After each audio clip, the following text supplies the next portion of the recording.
Hi ma'am, Salima Refran of GMA.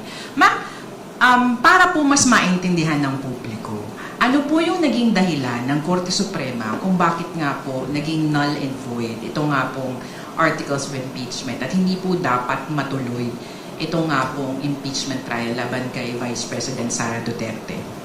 Well, number one, it said that the articles of impeachment, which was the fourth complaint, violated the one-year period ban.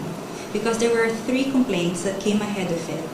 And although Congress was able to include it in the order of business, it did not refer it to the proper committee within the 3 days because they had to adjourn. So the Supreme Court said that they archived it, and as a result, it was terminated, therefore deemed it dismissed. So the one-year ban will start or count from the time it was dismissed. So the fourth complaint could not have validly been transmitted to the Senate. Tapos ma'am, meron din pong sinabi yung Korte tungkol po dun sa hindi nito ina-absuelto. Yes. Tama. Pwede pong pakiulit yun and pakipaliwanag yung parte pong yan.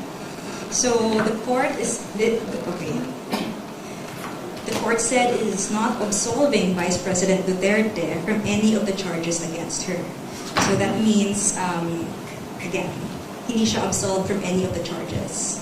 But any complaint for impeachment against her can only be filed by Feb 6, 2026 onwards. Kumbaga, pwede pa rin humarap. Pwede pa rin.